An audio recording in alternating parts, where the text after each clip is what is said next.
Noviembre de 1916, en un rincón olvidado del frente occidental, una rata salió corriendo del cuerpo abierto de un soldado francés y trepó por el costado embarrado de la trinchera. Nadie se inmutó, ni siquiera Thomas Wren, que había pasado las últimas 6 horas transcribiendo mensajes con los nudillos pelados por el frío. El hedor de la descomposición se mezclaba con el humo de tabaco barato y la humedad penetrante del barro. La muerte ya no sorprendía a nadie en Cambrai. Era rutina, era barro, era silencio entre estallido y estallido. La guerra, esa gran maquinaria sin alma, no respetaba símbolos ni cuerpos, solo giraba. Thomas había aprendido a ignorar el caos, no por valentía, sino por una suerte de ceguera emocional que se fue formando capa por capa desde el 1 de julio, cuando en medio del infierno de Somme, un proyectil cayó a escasos metros de él y arrancó de cuajo a su hermano menor Samuel, sin dejar más que un casco hendido. No quedaba nada que enterrar, solo barro y una mancha, que en su memoria nunca terminaba de secarse. Desde entonces, Thomas Wren se había convertido en una sombra con uniforme. No hablaba con nadie más de lo necesario, y aunque su rango era bajo, lo llamaban Sir Wren, no por respeto, sino por el aire distante, casi espectral, con que transitaba la trinchera. Antes de la guerra, Thomas era maquinista en Londres. Solía hablar poco incluso entonces, pero amaba los motores y la precisión de los relojes ferroviarios.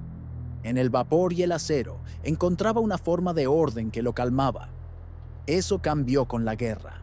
Su conocimiento técnico lo convirtió en un operador de telégrafo ideal, y el ejército lo relegó a tareas de comunicación cuando, tras el episodio del Somme, se negó a disparar un arma. No fue por cobardía, sino por una mezcla de culpa y certeza de que nada que él hiciera con una pistola cambiaría el curso de la guerra.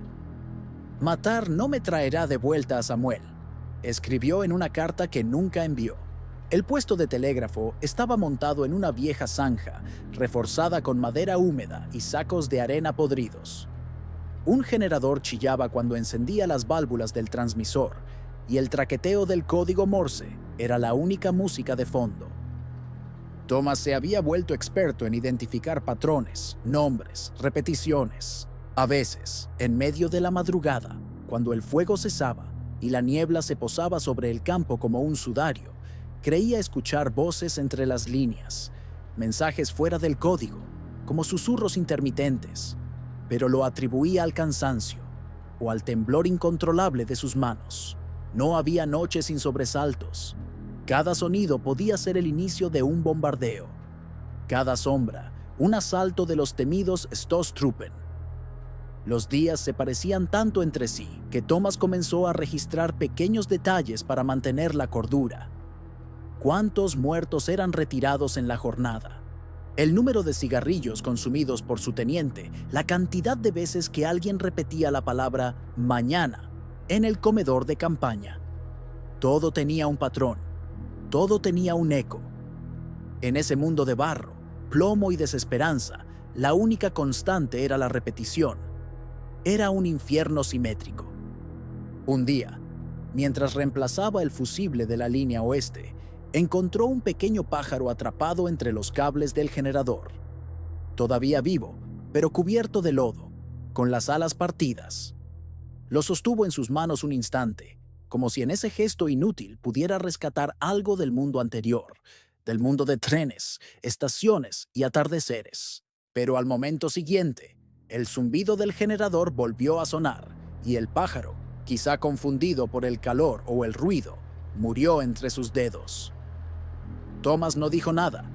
Lo dejó a un lado, se limpió las manos en la camisa y regresó al telégrafo. Esa noche, algo cambió. Mientras descifraba una transmisión alemana interceptada, algo común en su rutina, notó una anomalía, un fragmento repetido, inusualmente poético para un mensaje militar. Engel aus Metall wacht über das Niemandsland. Ángel de metal vigila la tierra de nadie. No había coordenadas ni unidades asignadas. Solo una advertencia más adelante, como si el mensaje no fuera para comandantes, sino para cualquiera que lo escuchara. No deben avanzar, o desatarán el castigo mecánico. Thomas pensó que era un error de traducción, una metáfora inconexa, o tal vez un código experimental mal interpretado.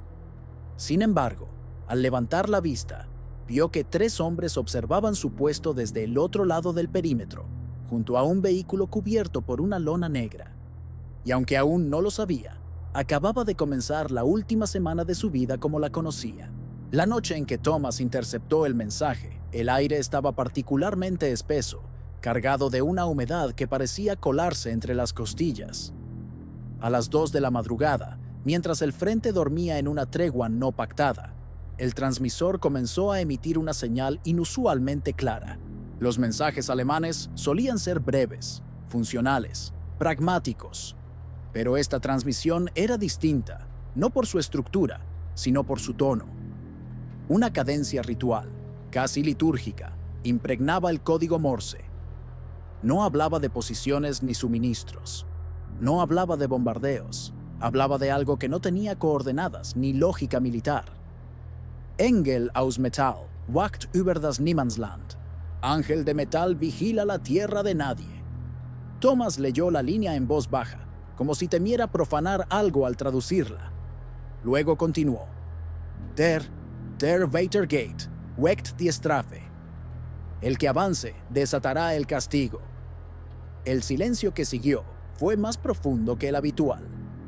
Aún con la estática apagada, el mensaje resonaba como si no hubiera terminado del todo.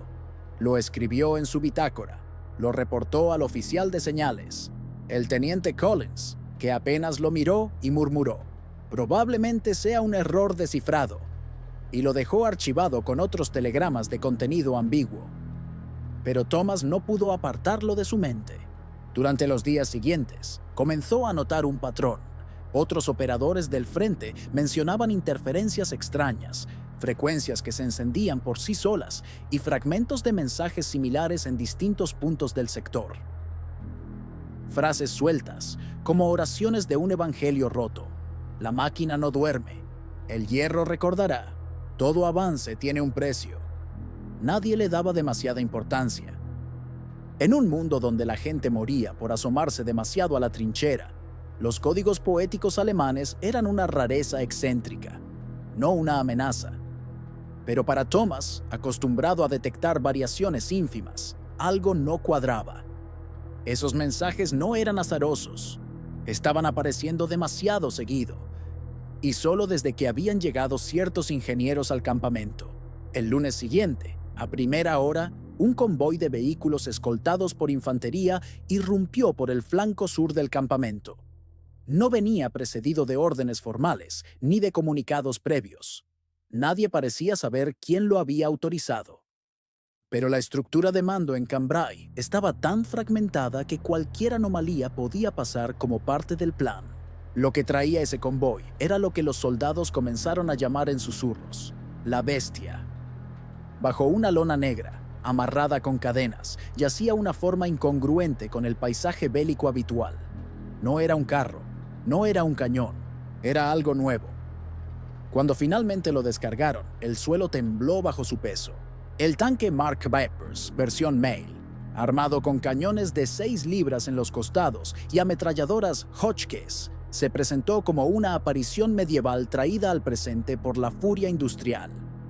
Medía casi 9 metros de largo, con una coraza de acero ondulado, un lomo como de criatura reptante y un rugido de motor que no parecía hecho para oídos humanos. A su lado, incluso los caballos parecían obsoletos.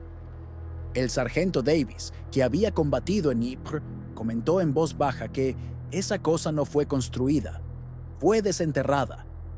Nadie se rió. El tanque, aún apagado, tenía presencia. No como una máquina, sino como algo que mira, que aguarda. Esa noche, Thomas no durmió. Repasó el mensaje interceptado mientras escuchaba el crujir de los engranajes que los mecánicos lubricaban en la oscuridad. Desde su puesto de comunicaciones podía ver el depósito donde lo guardaban, rodeado por lonas y sacos de arena. Le asignaron personal específico y se decía que incluso el alto mando de Whitehall había enviado observadores. Pero nadie sabía exactamente cuándo, ni por qué, ni con qué propósito se iba a utilizar. A nivel oficial, era un experimento. A nivel humano, era un enigma. A mitad de la noche, se acercó al perímetro del depósito con la excusa de revisar la línea de señales. Lo detuvo un soldado de rostro inexpresivo, de uniforme sin insignias, que le preguntó con una voz más medida que amenazante: ¿Tiene autorización para estar aquí? Thomas se retiró sin responder, pero lo había visto. Aunque solo por un instante, entre los pliegues de la lona, alcanzó a distinguir una figura de hierro, remachado con algo pintado en su costado. Un símbolo que no era británico ni alemán. Una especie de ala mecánica, con una estrella negra en el centro. No lo reconocía de ningún manual técnico. A la mañana siguiente, el tanque rugió por primera vez. No fue un arranque suave, fue un lamento metálico, largo, profundo, como si el propio suelo se partiera. Y cuando comenzó a moverse, lento, implacable, aplastando sacos de arena como si fueran hojas secas, todos en el campamento guardaron silencio. Esa tarde, Thomas volvió a recibir una transmisión, breve, sin firma, solo 3 palabras, no en alemán, en inglés. It has awakened. Thomas Wren observaba el tanque cada mañana desde su puesto, a una distancia prudente, como quien contempla una tormenta en el horizonte. Había visto máquinas toda su vida, pero ninguna que pareciera tan viva en su silencio. Cuando los mecánicos lo limpiaban, el Marquis se alzaba entre la niebla con una forma que desafiaba las líneas conocidas del mundo. No parecía construido con la intención de moverse, sino de recordar algo.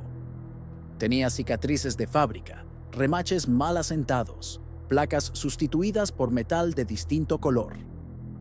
Cada vez que el viento golpeaba las planchas, resonaba con un eco hueco, un sonido que Thomas describía mentalmente como respiración. A los demás les parecía una proeza. A él, una advertencia. Su relación con la maquinaria era profunda, casi íntima. Había pasado años en el ferrocarril londinense, escuchando el lenguaje de los motores, distinguiendo cuándo un engranaje sufría o cuándo una válvula pedía descanso. Las máquinas, creía, eran prolongaciones del hombre, instrumentos de su voluntad. Pero aquella cosa no le respondía a nadie. Cuando los técnicos la revisaban, las palancas se movían con dificultad. Los cables crujían como si ofrecieran resistencia. En una ocasión, un mecánico quedó con la mano atrapada entre los engranajes internos y juró que la máquina se había movido sola. Nadie lo tomó en serio y el hombre fue evacuado a un hospital de campaña con 3 dedos menos. El coronel Morrow, comandante del batallón, había anunciado una ofensiva inminente. El tanque lideraría el avance sobre Cambrai. Sería la primera vez en la historia que una máquina así se empleara en combate. El inicio de una nueva era, decían los ingenieros con orgullo, como si la historia se escribiera con remaches. A Thomas, esa frase le pareció ominosa. Una nueva era, sí, pero ¿para quién? Cuando recibió la orden de incorporarse como operador de señales en la unidad del tanque, la sangre se le enfrió. Era una orden directa, una oportunidad de redimirse ante la mirada de sus superiores, de demostrar coraje, después de su prolongada permanencia en retaguardia. Pero Thomas no quería redención, quería olvido, quería silencio. En su mente, aún resonaba la imagen de Samuel cayendo bajo el obús y la sensación viscosa del barro mezclado con sangre que nunca terminaba de limpiarse. Había sobrevivido demasiado para seguir probando su valentía. Pidió hablar con el teniente Collins, su superior inmediato. En el pequeño refugio de madera, el aire olía a gasoil y tabaco. Collins hojeaba informes con desinterés hasta que Thomas habló. «Señor, quisiera solicitar permanecer en el puesto de comunicaciones». Collins levantó la vista. «¿Motivo?» «Considero que mi función aquí es más útil. Si salgo al frente, se quedarán sin enlace. Además», dudó un instante, No tengo entrenamiento en mecánica pesada. El teniente encendió un cigarrillo y lo observó con una mezcla de cansancio y compasión. Wren, todos aquí hacemos cosas para las que no estamos entrenados. ¿Cree que yo aprendí en la academia a mandar hombres al matadero? Es lo que hay. Thomas apretó los puños. No insistió. Sabía que una negativa formal podía costarle un consejo de guerra, pero tampoco podía mentirse. No temía a los alemanes, temía a la máquina, a ese rugido interno que parecía despertar cada noche, como si soñara con movimiento. Durante los días siguientes, fingió cumplir su rutina mientras buscaba pretextos para quedar asignado en retaguardia. Revisión de cables, errores de cifrado, mantenimiento de antenas. Todo servía para ganar tiempo, pero el destino, en la guerra, era una trinchera con un solo camino. A cada amanecer, los rumores crecían, que el tanque emitiría un ruido ensordecedor al moverse, que su blindaje era impenetrable, que el enemigo huiría solo con verlo. Otros hablaban de un accidente en pruebas, una escuadra entera desaparecida cuando la máquina se encendió sin órdenes. Los rumores eran humo en la niebla, pero el miedo tenía forma de verdad. Esa misma semana, una inspección del alto mando reunió a todos los operadores. Un mayor del cuerpo de ingenieros, con un bigote perfectamente encerado, expuso la misión con entusiasmo teatral. «El futuro está aquí», dijo señalando al Mark III, una bestia británica que aplastará al Kaiser y a sus trincheras. Las risas y vítores resonaron entre los hombres, necesitados de creer en algo que no fuera la muerte. Thomas permaneció en silencio. En su cabeza, aquella máquina no representaba el futuro, sino una repetición de la misma locura industrial que había consumido al mundo. Había visto trenes transportando cañones, fábricas escupiendo humo, niños con manos ennegrecidas por el carbón. Sabía lo que era el precio del progreso. Lo llamaban civilización, pero él solo veía humo y engranajes tragando carne humana. Aquella noche escribió una carta sin destinatario. En ella confesaba su miedo, no al enemigo, sino a lo que su propio bando estaba creando. «Quizá hemos construido algo que no sabemos detener», anotó. Luego la rompió y la arrojó al fuego. No quedaba espacio para dudas en una guerra que devoraba hombres por minuto. A la mañana siguiente, fue llamado nuevamente al puesto de mando. Collins le comunicó que su petición había sido denegada. «Usted tiene experiencia técnica. Lo necesitamos con la máquina. Piense que es un honor». Thomas no respondió. Miró al teniente a los ojos y asintió, pero dentro de sí solo sintió vacío. El honor había muerto en Somme junto a su hermano. Lo que le pedían ahora no era valor, sino sumisión. Esa noche, cuando el campamento se apagó bajo el cielo sin estrellas, Thomas escuchó el rugido distante del tanque en pruebas. No era un sonido mecánico, era más profundo, más antiguo. Algo en ese eco le recordó al ruido de un tren entrando en un túnel, solo que esta vez el túnel no parecía tener salida. Y mientras el motor se apagaba en la distancia, creyó escuchar entre la estática del transmisor una voz metálica que murmuraba su nombre. La noche descendió sobre Cambrai con una oscuridad tan espesa que parecía absorber el sonido. Los obuses habían callado por unas horas y solo el zumbido lejano de motores marcaba el pulso de un mundo que ya no distinguía entre sueño y vigilia. Thomas Wren estaba solo en el puesto de observación elevado, una torreta improvisada entre sacos de arena y vigas de hierro, donde la niebla se confundía con el humo y el silencio parecía más amenazante que el fuego enemigo. Desde ahí, podía ver el depósito donde reposaba el tanque Mark III, cubierto con lonas que se movían con el viento como si respiraran. La máquina, incluso inmóvil, parecía ejercer una especie de gravedad silenciosa. Ninguno de los soldados se acercaba a ella sin necesidad. Había empezado a surgir un lenguaje no escrito entre los hombres del campamento, un modo de evitar nombrarla directamente, como si hacerlo despertara algo. Le decían «la cosa» o simplemente «eso», y cada vez que rugía, aunque fuera en prueba, Thomas sentía un peso en el pecho, como si el aire se volviera más espeso. Esa noche llevaba más de una hora revisando los instrumentos de escucha sin encontrar nada más que estática intermitente y el eco lejano de algún mensaje alemán mal cifrado. Entonces oyó pasos en la escalera de madera. Giró lentamente, esperando ver al teniente Collins con otra orden. Pero no era Collins. Era el capitán Aldrich, un nombre que muchos mencionaban en voz baja, pero que casi nadie veía. Un veterano de Galípoli, se decía, condecorado por méritos nunca del todo aclarados. Su rostro tenía la expresión curtida de los hombres que han enterrado demasiados cuerpos y han vivido más de una vida dentro de una sola guerra. Una cicatriz descendía desde su ceja izquierda hasta la mandíbula, cruzando el ojo ciego como un río seco. No usaba parche, no hablaba mucho, pero cuando lo hacía, cada palabra parecía cincelada en plomo. «Wren», dijo con voz baja, sin saludo ni ceremonia. «Sé que no quieres estar aquí». Thomas se irguió lentamente. No estaba seguro de por qué lo había buscado, pero tampoco le pareció casual. «No quiero estar ahí, señor», respondió con cautela.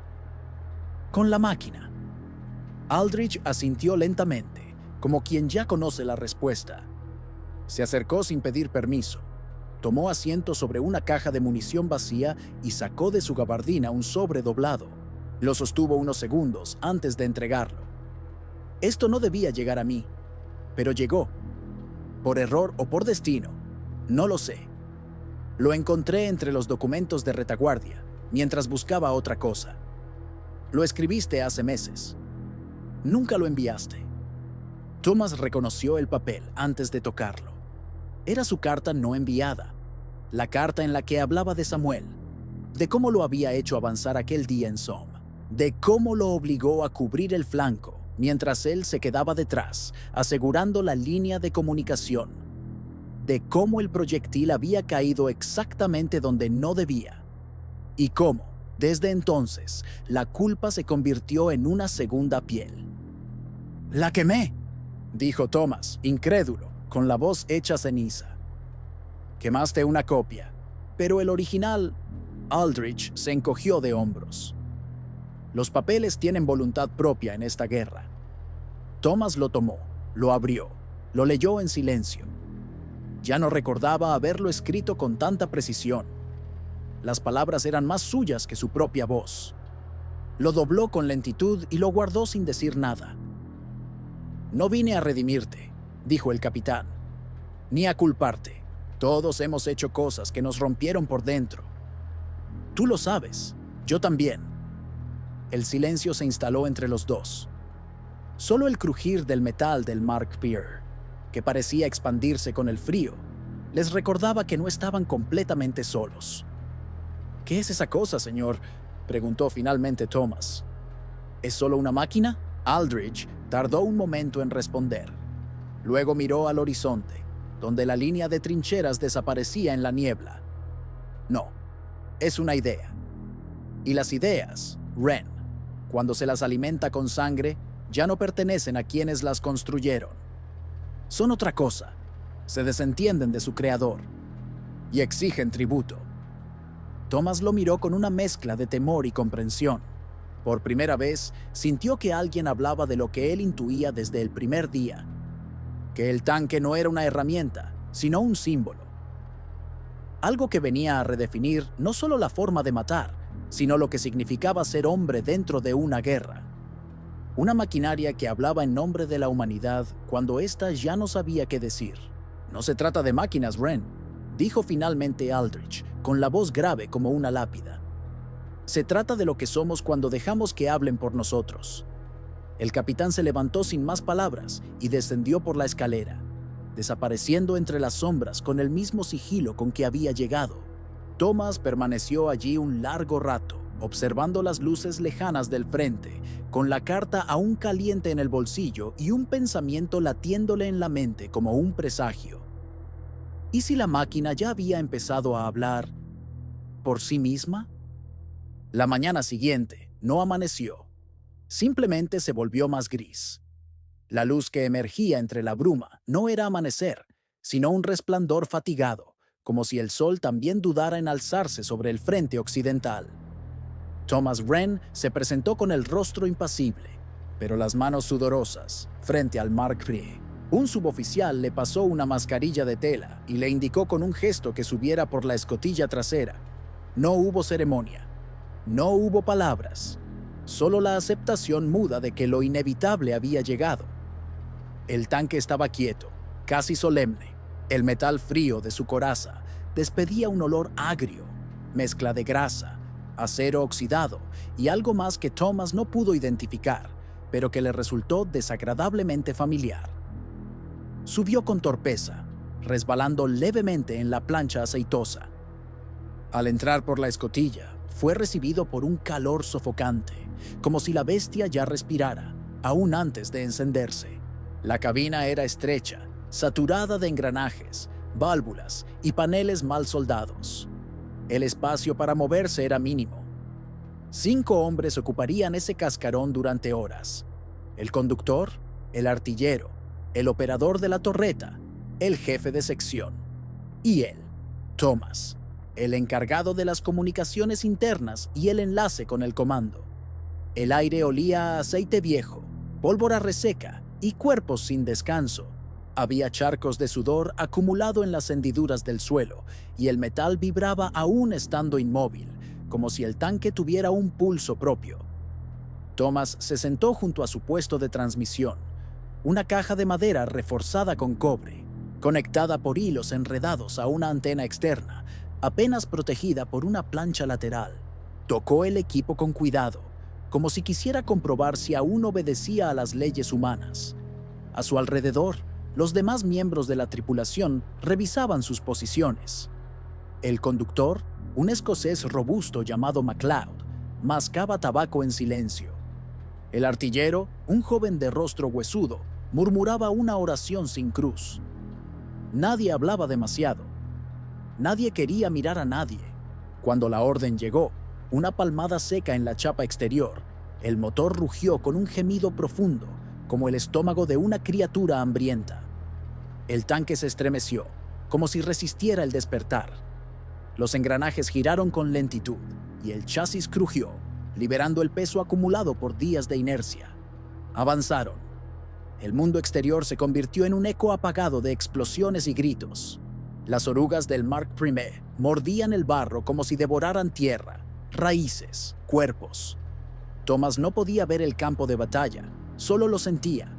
Cada cráter era una sacudida, cada impacto cercano un zumbido en el cráneo.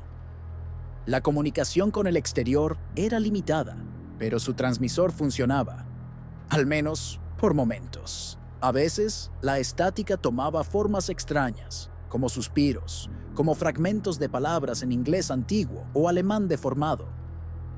Pensó que era su mente, que el encierro le estaba jugando malas pasadas. Pero más de una vez, el conductor también se volvió hacia él con expresión inquieta, como si hubiera oído lo mismo. El tanque cruzó la primera línea de trincheras aliadas, y entonces, sí, Thomas sintió que algo se quebraba dentro de él. No era miedo, era otra cosa. Una conciencia nueva, el reconocimiento tácito de que ya no había retorno. La línea entre observador y ejecutor, entre el hombre que escuchaba las órdenes y el que las ejecutaba, se había disuelto. Cada metro que avanzaban sobre la tierra de nadie era un paso más allá de su humanidad. No era solo tierra lo que pisaban, era historia, era moralidad triturada. Un proyectil estalló a escasos metros de la torreta izquierda. La onda de choque sacudió la cabina como una bofetada. El artillero soltó un grito, no de dolor, sino de pura sorpresa. El blindaje resistió. Por ahora. Entonces ocurrió algo que Thomas no esperaba. Mientras ajustaba la perilla del transmisor para buscar señal, una frecuencia se activó sin que él la tocara. La aguja se movió sola, como si respondiera a otra voluntad. Sonó un chasquido, y una voz emergió, clara, profunda, sin distorsión. Wren. No era una llamada oficial. No venía del comando. Nadie en el frente lo conocía por nombre de pila. El sudor le recorrió la nuca como un torrente frío. Miró a los otros hombres. Nadie reaccionó. Era como si no hubieran escuchado nada. Volvió a ajustar la perilla. Nada. Solo estática. Pero algo dentro del tanque había cambiado. La vibración era distinta. El metal parecía más tenso, más vivo, como si el Mark I hubiese reconocido a uno de los suyos. Y entonces, con un rugido más profundo que los anteriores, la máquina aceleró.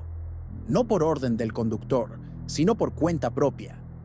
Thomas se aferró a su asiento. Había cruzado el umbral, y algo, al otro lado, ya lo estaba esperando. La ofensiva comenzó antes del amanecer, sin aviso, como todo lo verdaderamente terrible. El tanque Mark I avanzó como un animal liberado de su encierro, atravesando el barro de Cambrai, con una determinación que parecía ajena a sus ocupantes. Las ametralladoras retumbaban desde las torretas, los cañones escupían fuego a cada impacto detectado por el periscopio y la tierra temblaba bajo las orugas de acero. Para los hombres que marchaban detrás de él, el tanque no era un vehículo, era un muro móvil, un símbolo de poder divino forjado por manos humanas. Pero Thomas Wren, en su rincón de la cabina, no compartía el entusiasmo. Cada rugido del motor, cada sacudida del casco, le parecía más cercano a un lamento que a un canto de victoria. Desde su puesto de comunicaciones, apenas podía ver el exterior, pero los informes llegaban uno tras otro. Las trincheras alemanas se derrumbaban bajo el peso del tanque. Los nidos de ametralladora eran triturados como si fueran de cartón. Algunos soldados del enemigo huían sin disparar, abandonando sus posiciones con los ojos desorbitados. Otros caían de rodillas, con los brazos alzados, pero no suplicaban. Parecía más bien que imploraban por algo que no estaba ahí. En uno de los momentos de pausa, cuando el motor se detuvo para evitar sobrecalentarse, Thomas recibió un mensaje de una unidad de infantería que acababa de asegurar una posición tomada por el tanque. Cuerpos sin marcas, expresiones, congeladas. Algo no cuadra. Envíen médico. Pensó que era un error, pero a los pocos minutos, otro informe, y luego otro. En todos, la misma descripción. Soldados alemanes muertos con el rostro desencajado, la piel grisácea, pero sin heridas visibles. Algunos tenían las manos levantadas, otros estaban encogidos en posición fetal. No parecían caídos por explosión ni metralla. Parecían arrancados de sí mismos por dentro. Una hora más tarde, capturaron a un soldado alemán que se había rendido antes siquiera de ver al enemigo. Lo trajeron a la retaguardia bajo custodia, y fue entonces cuando Thomas, aprovechando una pausa en la línea, lo observó desde la sombra. El prisionero no dejaba de temblar, murmurando en su idioma sin mirar a nadie. Nadie podía entenderlo con claridad, así que Thomas, que sabía algo de alemán por sus años de entrenamiento, se acercó discretamente. «¿Was haben Sie gesehen?», preguntó con voz baja. «¿Qué vio usted?». El hombre levantó los ojos con una mezcla de culpa y terror. Tenía sangre seca en las mejillas, pero no parecía herido. «Es war nicht der Panzer», susurró. «Es war was da rausgekommen ist». No fue el tanque, fue lo que salió de él. Thomas se apartó sin decir nada, sintiendo un sudor frío recorrerle la espalda. La frase quedó clavada en su mente como una astilla. ¿Qué podía haber salido del tanque si ellos nunca lo habían abandonado durante el combate? Ninguno de los 5 tripulantes lo había hecho. Ninguna escotilla se había abierto, o al menos eso creía. De regreso en la cabina, el calor era ya insoportable. El sudor se acumulaba en las grietas del uniforme y el aire olía a metal recalentado, grasa quemada y otra cosa más antigua, más orgánica, como si algo vivo se hubiera podrido en las paredes del tanque. Durante la marcha, Thomas comenzó a escuchar un golpeteo rítmico, distinto del motor, más lejano, un sonido que no coincidía con la vibración habitual del vehículo. Lo siguió con la mirada, desconectando mentalmente los ruidos conocidos. Entonces lo notó. Venía de detrás del panel trasero, un espacio que hasta ahora nadie había abierto. Mientras el conductor y el artillero se concentraban en una nueva instrucción de movimiento, Thomas deslizó los dedos por las uniones de las planchas hasta encontrar una leve hendidura. Había un compartimento sellado con una placa metálica atornillada y una cadena oxidada que colgaba desde una argolla soldada al marco. No estaba registrado en los planos. No tenía función aparente. Golpeó levemente la superficie. El sonido que devolvió fue hueco. Demasiado hueco. No era una cavidad común. Había espacio detrás. Espacio. O algo más. Pensó en los cuerpos sin heridas. En el prisionero murmurando entre dientes. En las interferencias de su transmisor. En la voz que lo había llamado por su nombre, en la frecuencia muerta. No era supersticioso, pero sabía leer patrones. Y todo indicaba que el tanque no era lo que parecía. Era más que una máquina. O quizá menos. Quizá un contenedor. La cadena estaba cubierta de óxido, pero no estaba cerrada con candado. Solo enroscada. Como si su función no fuera impedir el acceso, sino dar una advertencia silenciosa. No abras esto. La voz volvió a sonar en su mente, más nítida ahora, como un eco sin garganta. Todavía no es tiempo, Wren. Y justo cuando Thomas retiró la mano del compartimento, el tanque se detuvo abruptamente. Un silencio absoluto llenó la cabina. Segundos después, comenzaron a golpear desde afuera. Pero no eran aliados, y no venían del frente. La noche cayó sobre Cambrai sin transición, como una sombra que se desploma sin previo aviso. Las últimas luces del día se extinguieron entre las columnas de humo y el resplandor rojizo de incendios lejanos. Thomas Wren, ahora convertido en una mezcla inquietante de operador y testigo involuntario, no lograba quitarse de la mente el golpeteo del compartimento oculto ni las palabras del prisionero alemán. Dormía mal. Comía poco. Su sentido del tiempo comenzaba a deshilacharse. Fue entonces cuando ocurrió el incidente con el segundo tanque. El Mark-Piner Basilisk, una unidad gemela al que Thomas tripulaba, había sido enviada esa tarde con una escuadra de apoyo a asegurar un cruce estratégico de trincheras al norte del perímetro. La operación debía durar 2 horas. A las 3, nadie respondía por radio. A las 4, las interferencias se intensificaron. A las 5, solo se oía un zumbido agudo, como el que emite un sistema eléctrico sobrecargado. Al anochecer, el mando supremo decretó que la unidad se consideraba perdida. Probable sabotaje enemigo, dijeron. Mina oculta. Fuego de artillería pesada. Pero Thomas no lo creyó. Él había sentido cómo la señal se desvanecía, no de golpe, sino como si algo la hubiera apagado con precisión quirúrgica. No hubo explosiones, no hubo mensajes de auxilio. Solo un silencio artificial, más perturbador que el estruendo habitual del frente. Así que, por primera vez desde su llegada, decidió insistir. Buscó al capitán Aldrich, que había regresado al campamento esa misma mañana, envuelto en el mismo misterio con que siempre llegaba y partía. Thomas le expuso su teoría sin rodeos. La desaparición del Basilisk no era un acto de guerra, sino de algo más íntimo, algo interno. Aldrich escuchó en silencio. Lo miró con su único ojo intacto y no lo contradijo. Se limitó a asentir, se calzó el abrigo y ordenó una patrulla inmediata. Partieron esa misma noche. Un escuadrón reducido. Aldrich, Thomas, un sargento de ingenieros y 2 soldados de apoyo. Avanzaron a pie, por tramos de trinchera abandonada, bordeando los campos salpicados de cráteres. La luna era apenas un velo pálido entre nubes rotas. El barro succionaba las botas con un sonido viscoso. Nadie hablaba. La tierra parecía contener el aliento. Después de casi 1 hora de marcha, la vieron. El cráter tenía al menos 20 metros de diámetro, un socavón de tierra suelta y bordes afilados, como si no hubiera sido causado por una explosión, sino por una fuerza que extrajo algo desde el centro del mundo. En el fondo, a medio enterrarse en lodo y escombros, yacía el Basilisk, inmóvil, íntegro, sin daños visibles, Ninguna señal de combate, ningún rastro de fuego, solo silencio. Descendieron con cuidado.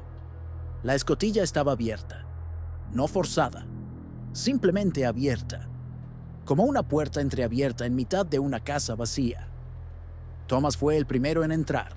El aire adentro era espeso, denso como brea.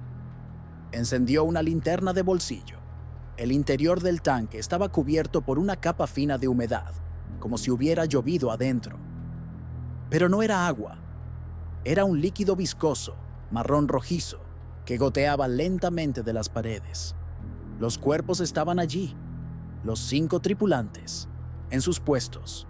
Ninguno mostraba heridas externas, pero todos tenían el rostro vuelto hacia atrás, como si algo los hubiera sorprendido justo antes de gritar.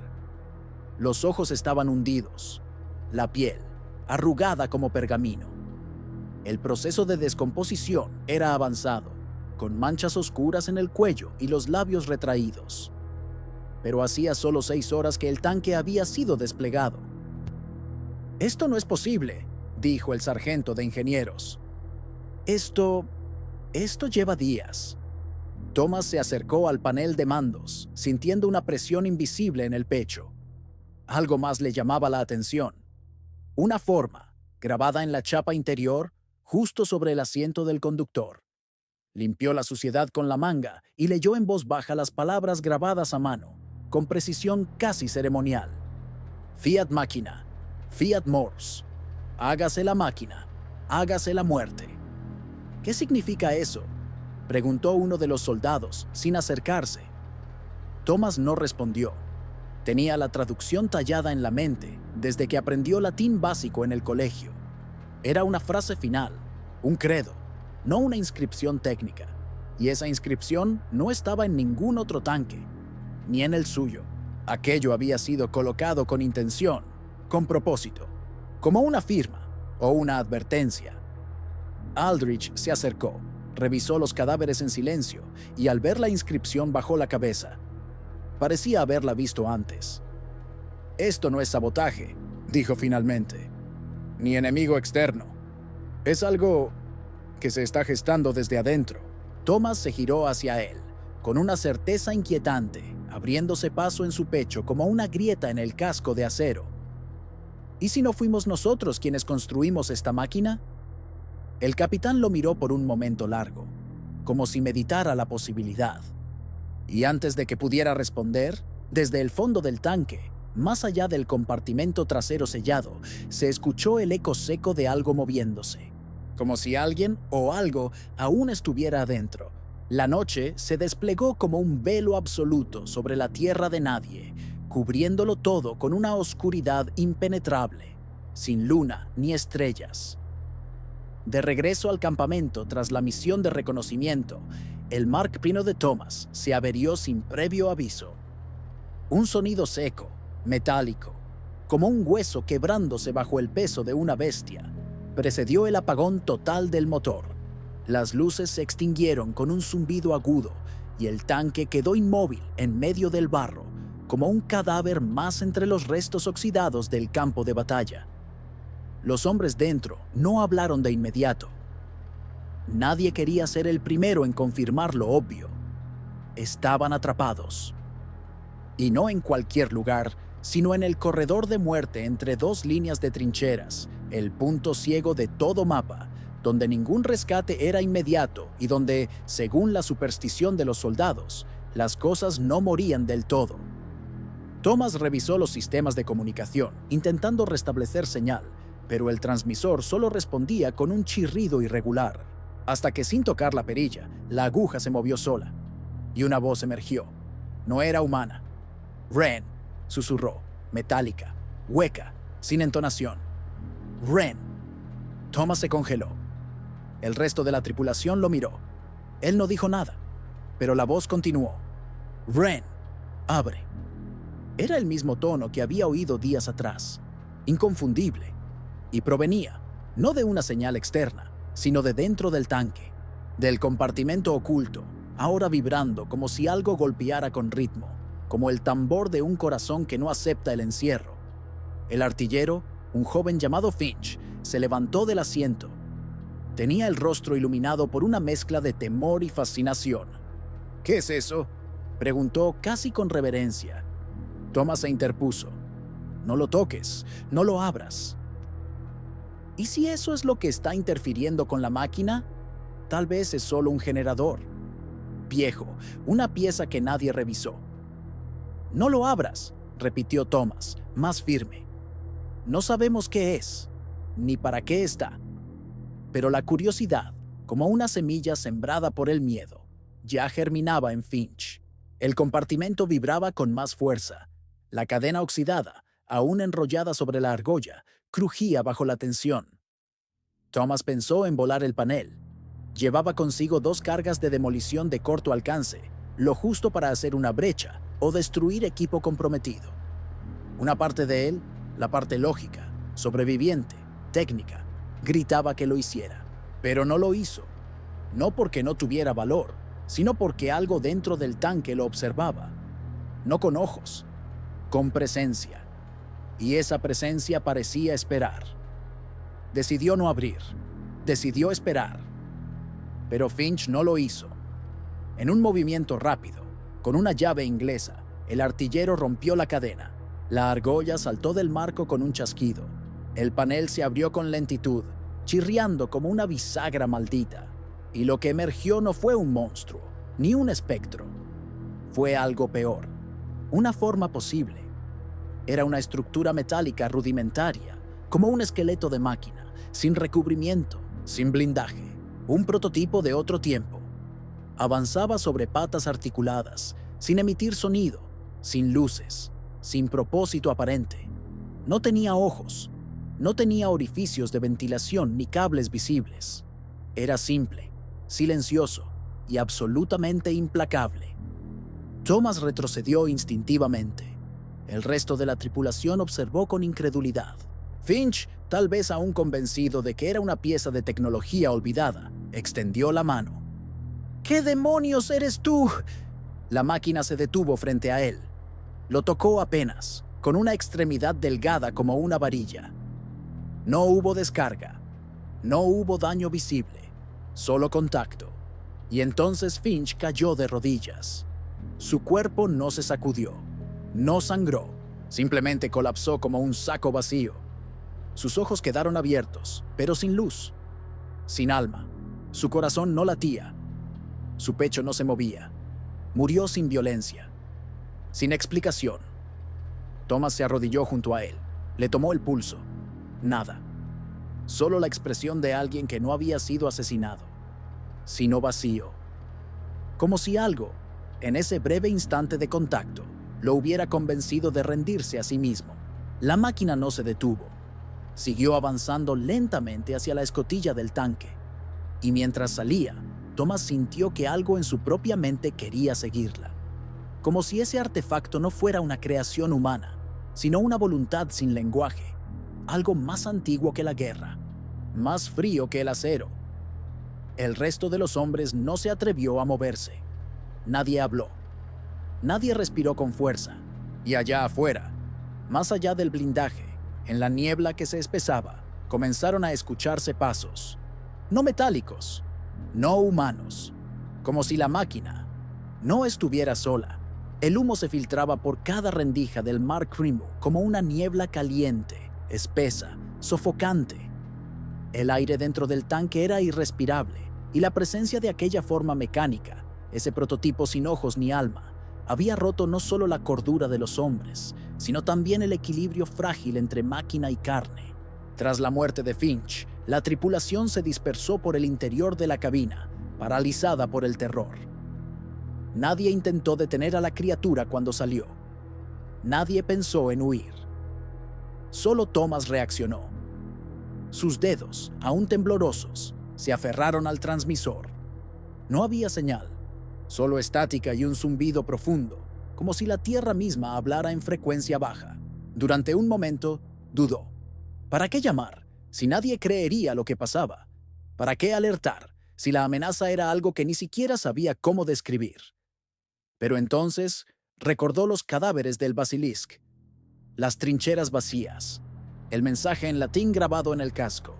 Fiat Machina, Fiat Mors. La máquina había sido creada. La muerte también.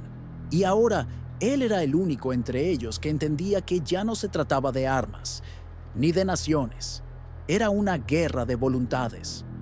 Giró el dial con precisión, buscando una frecuencia de artillería aliada.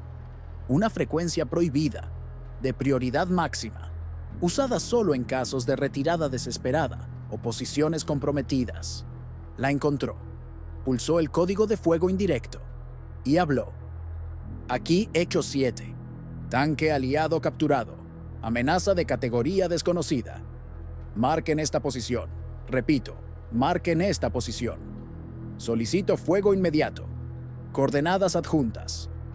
Silencio. Luego, la voz rasposa de un operador desde el cuartel de artillería. ¿Está pidiendo un proyectil sobre su propia ubicación, soldado? Thomas tragó saliva. Afirmativo. Autorizo impacto. Que sea rápido. Colgó sin esperar respuesta. El rugido del proyectil llegó segundos después, un silbido enloquecido que cortó el cielo como una advertencia final. Luego, la explosión. Fuego. Luz blanca. El estallido desgarró el mundo como una página quemada. El tanque tembló, se partió, se elevó 1 metro del suelo y la conciencia de Thomas se apagó como una lámpara en un sótano inundado. Despertó entre cenizas. El amanecer lo encontró tendido entre los restos humeantes del tanque, cubierto de hollín, con sangre seca en las comisuras de los labios. El metal alrededor estaba retorcido, como si la explosión hubiera deformado el propio tiempo.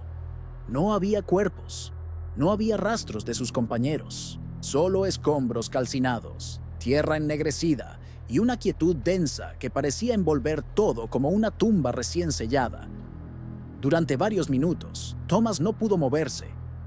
Solo respiraba, solo escuchaba, hasta que, con un esfuerzo agónico, se arrastró fuera del cráter. Allí, solo entre ruinas, se sintió más vivo que nunca, y más solo también. Un destacamento británico lo encontró horas después. Los médicos lo arrastraron sobre una camilla improvisada, lo cubrieron con una manta térmica y lo atiborraron de morfina. Nadie le hizo preguntas al principio, pero cuando empezó a hablar, cuando intentó contar lo que había visto dentro del tanque, las reacciones fueron previsibles. Colapso nervioso, alucinaciones por trauma, estrés postexplosivo. Los informes oficiales fueron aún más eficientes en sepultar la verdad. Avería mecánica, explosión por sobrecalentamiento, único sobreviviente, posible confusión mental. A nadie le interesaba otra versión. Nadie quería creer que algo más que hombres y balas decidía el rumbo de la guerra. Tras ser dado de alta, Thomas fue trasladado a un hospital de campaña en las afueras del frente. No tenía acceso a armamento. No se le permitió regresar a una unidad operativa. Reposo obligatorio, dijeron. Agradezca estar vivo. Pero había algo que nadie pudo explicarle. Cuando revisó su uniforme destruido, encontró en el bolsillo interior del abrigo un fragmento metálico del tamaño de una moneda. Estaba cubierto de hollín, pero al frotarlo, emergió con claridad el símbolo grabado, el ala mecánica con la estrella negra en el centro. El mismo que había visto en el otro tanque, el mismo que jamás existió en los planos, y no estaba solo. Esa noche, mientras intentaba dormir entre los gemidos de otros soldados heridos, su transmisor portátil, rescatado por algún oficial y dejado junto a su camastro como un recuerdo inofensivo, se encendió por sí solo. La estática inicial se disipó. La aguja osciló. Y la misma voz metálica que había escuchado en tierra de nadie volvió a hablar. ¡Ren! Su cuerpo se tensó. Ya no sentía miedo, sentía reconocimiento. La voz continuó. Todavía no ha terminado, soldado. Luego, silencio. Pero el transmisor siguió encendido. Como si aguardara una respuesta, Londres lo recibió con aplausos, medallas y titulares grandilocuentes. El héroe de Cambrai, lo llamaron. el operador que sacrificó su posición para detener una supuesta ofensiva alemana. Un acto de valor incuestionable, de instinto patriótico elevado al máximo. Nadie cuestionó los detalles. Nadie preguntó por los cuerpos que no se encontraron, ni por las señales anómalas en los registros del frente. Todo encajaba con lo que la guerra necesitaba: un relato de victoria. Thomas Wren cruzó la estación de St. Pancras con el uniforme recién planchado, el rostro pálido y los ojos hundidos, como un actor que no recuerda su papel. Lo escoltaban 2 oficiales del Ministerio de Guerra. Le habían asignado alojamiento en una pensión sobria cerca de Whitehall y una pensión vitalicia por servicios excepcionales al imperio. Una forma elegante de retirarlo del tablero. Era evidente, querían convertirlo en símbolo, no en testigo. Durante las ceremonias, Thomas permanecía en silencio. Cada discurso lo sentía como una pared levantada entre él y la verdad. Le daban la mano, le sonreían, le agradecían, pero nadie quería escuchar. En sus noches de insomnio, volvía a sentir el frío metálico del fragmento en su bolsillo. El símbolo seguía allí, intacto, como una cicatriz que no sangra, pero tampoco sana. Fue después de la segunda audiencia con el subsecretario de Guerra que ocurrió el desliz. En un despacho del Ministerio de Defensa, mientras repasaban su informe final, Thomas notó un plano extendido sobre una mesa secundaria. No debía verlo, pero lo vio. Era un diseño técnico, sin firma ni fecha, titulado simplemente Series S1, Unidad Autónoma Experimental. Lo reconoció al instante, no por los detalles técnicos, sino por la forma. El mismo perfil acorazado, la misma curvatura angular. Y al fondo, impreso con tinta oscura sobre papel ajado, el símbolo, el ala mecánica con la estrella negra en el centro. Se congeló.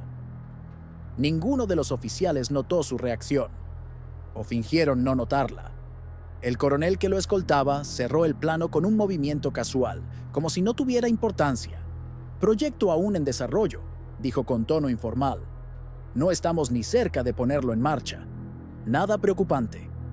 Thomas no respondió, pero esa noche logró algo que no había conseguido desde el frente: recordar un sueño con claridad. Soñó con el compartimento, con la criatura prototipo, con Finch cayendo sin resistencia, y en el centro de todo, una certeza: lo que había emergido del tanque no era una herramienta, no era un error de diseño, ni un experimento extraviado. Era una voluntad dormida que se había despertado al tocar el metal correcto, en el lugar correcto, con el hombre correcto, y ahora algo o alguien intentaba replicarla. La semana siguiente, fue invitado, casi obligado, a visitar las instalaciones subterráneas del ministerio como parte de un gesto simbólico. Revisar avances tecnológicos que su experiencia ha inspirado, dijeron. Lo condujeron por pasillos silenciosos y fríos, bajo la ciudad, donde la guerra se planeaba en sombras. Allí vio más que planos, vio modelos, vio prototipos. Uno de ellos estaba cubierto con una lona, pero Thomas reconoció la forma aún sin verla. El ingeniero a cargo, un joven brillante de rostro pálido y expresión emocionada, describía con entusiasmo las virtudes del sistema de navegación automatizada, las posibilidades de despliegue sin tripulación, el potencial evolutivo del concepto de máquina de guerra autónoma.